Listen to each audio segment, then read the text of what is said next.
Well, so the first question is, where did the inspiration for this book come from? Well, the inspiration for Angelology came from a lot of different places. It didn't come from just one thing in the beginning.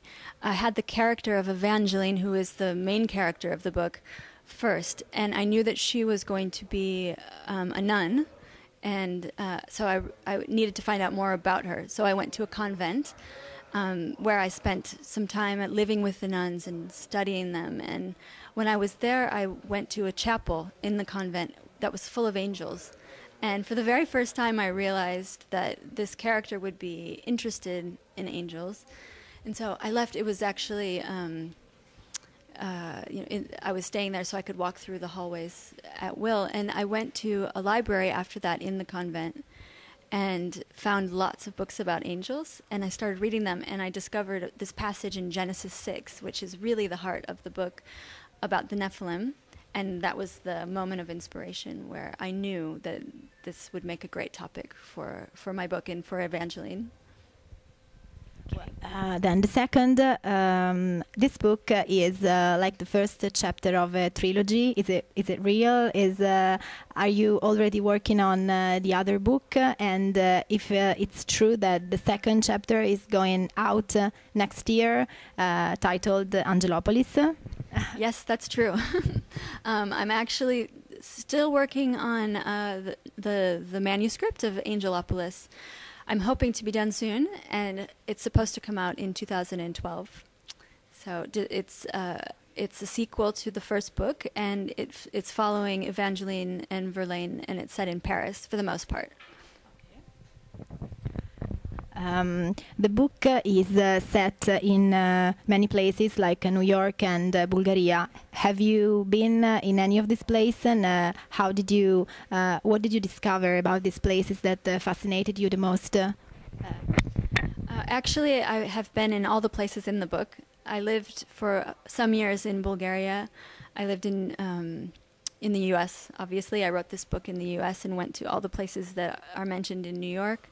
I was in Paris to do the research for the section of the book in Paris. So yes, I've been to all of the different places and found that by actually going to these locations, it really helped to evoke the place when I was writing about it.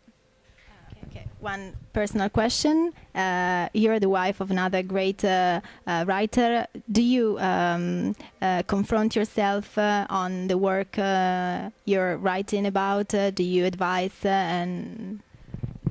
It's funny because at one time we were constantly exchanging manuscripts and ideas and pieces of our work. But now, for the last couple of years, we tend to write something completely and then show it to each other. We talk about ideas, of course, but I think our process has changed a little bit in the past years. But it's very helpful to live with another writer because I find that people outside, people in the real world, if you will, don't realize the sort of almost like mental state that a writer goes into. In order to write a book, you have to sort of go very deep, and it's very private, and so not many people understand the sort of dedication and almost craziness that involves.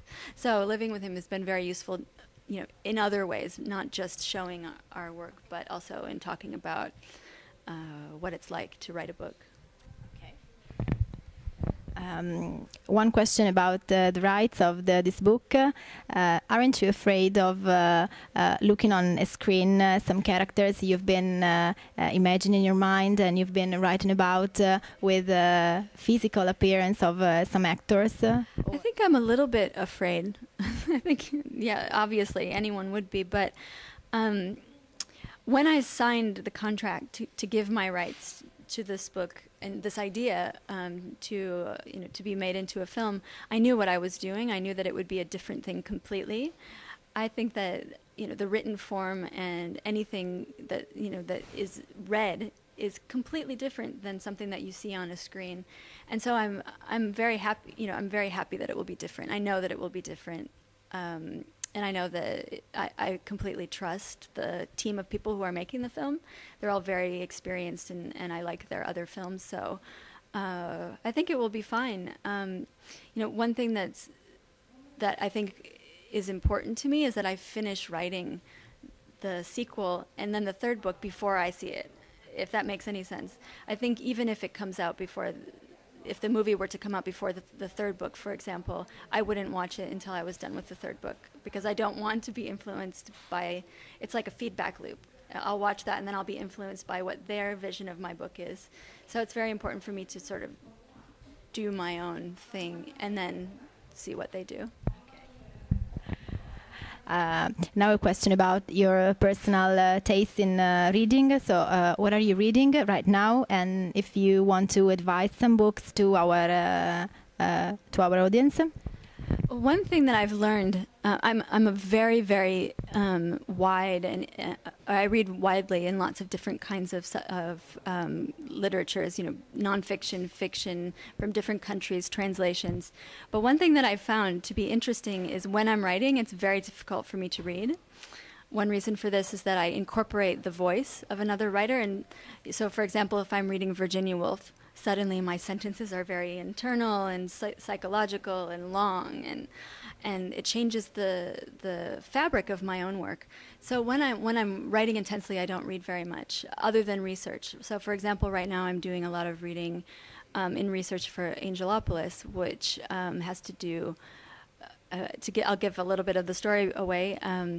I'm doing a lot of research about the Romanovs and Russia during the revolution.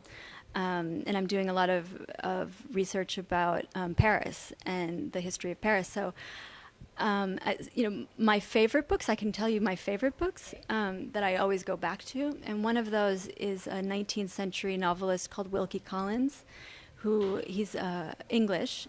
And he wrote some of the first long-form detective novels that are very literary, very involving. He wrote a book called The Woman in White that I love, and I always go back to his work. Patricia Highsmith is someone that I just started to read, in the last couple of years, and I like her work for a different reason. I like the darkness, and I like the international settings. But I don't really have any recommendations of new books because I haven't been reading as much as I normally do. If you don't mind, another question. One book that disappointed you? Okay. Well, I mean, I probably won't be the only person to have said this, but Dan Brown's books have disappointed me. I actually saw the film of the Da Vinci Code, for example, and had imagined that the writing would be different, and then I read it and was a bit disappointed by the style of the writing.